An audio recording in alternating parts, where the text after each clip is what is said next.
The economic growth figures today are a welcome and positive fillip for this nation. There's no doubt about that. But I've got to tell you, the biggest threat to our continued economic recovery remains our panicky state premiers.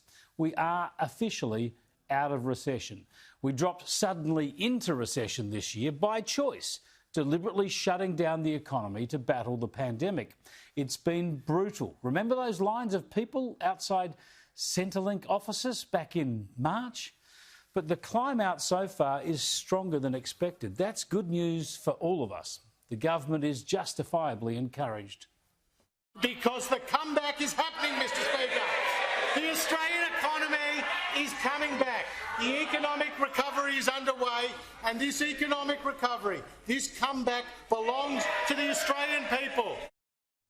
Now, there is a long way to go. A lot of people are still suffering. Unemployment is still at 7% nationally, and it's likely to go higher as pandemic support measures are phased out. But we're going okay, except Victoria, of course, which is only just starting to get out of those horrific extended lockdown and curfew that really shut down that state for far too long. So it's worth looking at what are surely the three reasons we're doing well, because we need to carefully balance these. I don't think we've got them quite right so far this year. The first reason we're picking up is because we've controlled the disease. That's a must. Don't try to eliminate it. Don't try to defeat it. That's not been possible so far. It creates too much pain and makes the cure worse than the disease, and it may never be possible anyway. So try and control the disease rather than try and stamp it out. And we've done that across this nation. We ought to be proud of that. Second, of course, the welfare support from the federal government's been crucial. The JobKeeper payments, the additional welfare top-ups, the extra spending. And third, we're bouncing back because we've reopened the country. We are reopening it. We are lifting restrictions. New South Wales has announced a number of restrictions being lifted next week as well. Another new announcement today. We're opening the borders and we're returning to work. We've got to keep reopening. We've got to limit all that government spending because it's all borrowed. It's all foisted onto our children in the future as higher taxes. And most importantly, of course, we can't plunge back into lockdowns and restrictions and block borders at the first sign of grape shot. We've got to back our health systems, be ready to control clusters and outbreaks without shutting down again. South Australia ludicrously shut itself down over a mild outbreak of 20 people last month.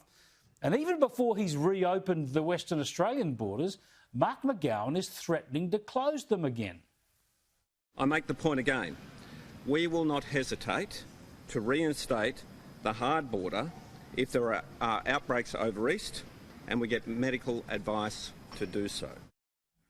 This is entirely the wrong message, entirely the wrong mindset.